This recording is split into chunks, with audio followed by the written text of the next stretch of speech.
Welcome to Gibeon.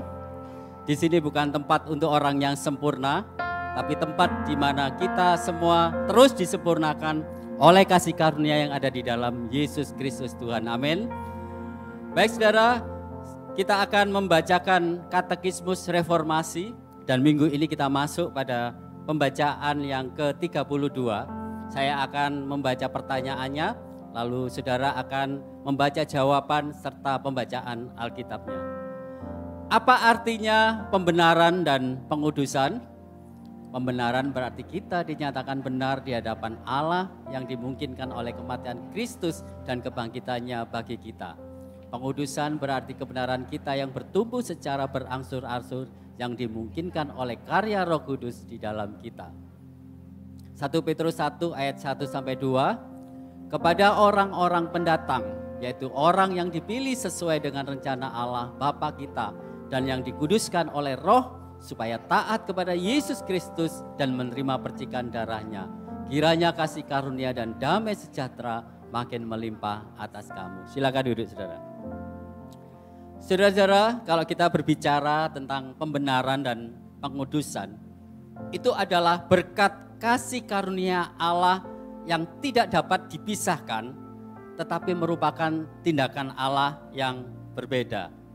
Darah pembenaran adalah tindakan Allah yang berdasarkan kasih karunia Allah semata. Dan pembenaran ini adalah perubahan status hukum kita, di mana kita sebenarnya layak dihukum oleh karena dosa kita, tetapi kita dinyatakan layak, benar, dan sempurna di dalam Kristus. Relasi kita dengan Allah dipulihkan dan kita mendapatkan hidup yang kekal dan dijadikan anak-anak Allah. Dan ini semua dimungkinkan oleh karya Kristus di atas kayu salib, di mana Yesus menggantikan posisi kita dan bertukar tempat sehingga kebenarannya itu dilimpahkan kepada kita. Kristus dijadikan berdosa karena kita, supaya kebenaran Kristus itu menjadi bagian kita. Saudara, sedangkan pengudusan adalah tindakan Allah, yaitu melalui Roh Kudus dan firman-Nya yang mengubah kita sedikit demi sedikit atau dengan langkah-langkah yang besar. Setelah kita dibenarkan di dalam Kristus secara status, maka kita secara nyata juga mengalami transformasi secara rohani hari demi hari, di mana kita diubah menjadi serupa dengan Kristus. Namun saudara, sekarang yang menjadi pertanyaannya adalah bagaimana hubungan di antara keduanya. Saudara, di dalam pembenaran, maka di hadapan Allah kita dijadikan benar, kudus, dan sempurna melalui salib Kristus. Ini berarti bahwa pengudusan kita bukan upaya kita untuk meraih kekudusan, tetapi karena kita sudah dikuduskan lebih dahulu, maka kita bisa menghidupi kekudusan yang ada di dalam kita. Jadi dengan kata lain, kekuatan kita untuk berjuang setiap hari dalam mengatasi ketidaksempurnaan adalah dengan keyakinan bahwa dalam Kristus kita sudah sempurna di hadapan Allah. Tetapi saudara, banyak orang Kristen yang berpikir terbalik, dengan berpikir bahwa mereka harus sempurna dahulu, baru Tuhan akan memperkenan kita atau memberkati kita. Atau kita berpikir bahwa kekudusan adalah upaya yang mereka usahakan untuk menyenangkan Tuhan, serta mengejar kesempurnaan yang seolah-olah belum menjadi miliknya. Namun saudara, justru disitulah mereka kembali mengandalkan kekuatan sendiri, serta meninggalkan anugerah Tuhan, sehingga dosa itu bisa menjerat mereka kembali. Saudara, kita harus memahami bahwa apa yang sudah Yesus lakukan di kayu salib itu sudah sempurna.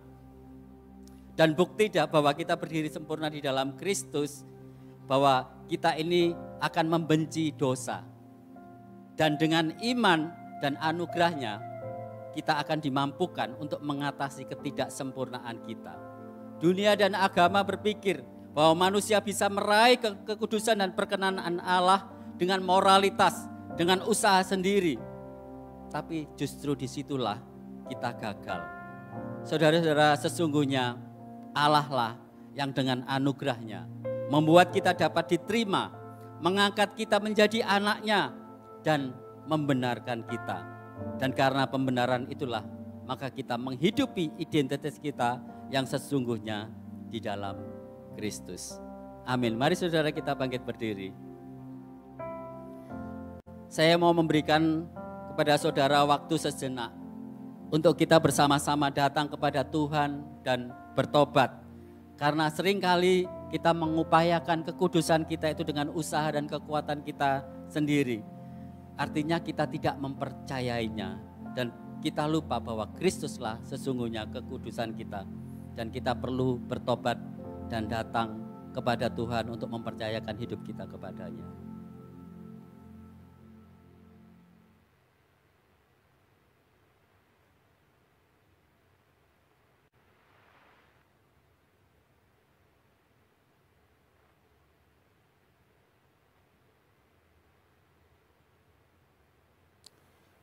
Tuhan, saat ini kami datang kepadamu, mengaku dan bertobat. Seringkali kami berupaya untuk meraih kekudusan itu dengan kekuatan kami sendiri. Kami lupa bahwa sesungguhnya kekudusan kami itu ada di dalam Kristus.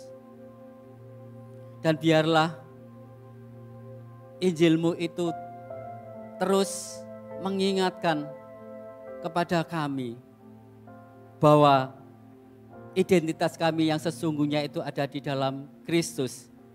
Di mana kami sudah diterima, dibenarkan, dikuduskan. Bahkan Engkau juga sudah mengangkat kami menjadi anak-anak-Mu. Biarlah Tuhan kami mau mempercayakan hidup kami kepadamu. Dan biarlah melalui identitas kami dalam Kristus itu kami hidupi dalam kehidupan kami sehari-hari. Sehingga kami dapat berjalan di dalam kekudusan. Terima kasih Tuhan. Hanya di dalam nama Tuhan Yesus kami sudah berdoa. Amin.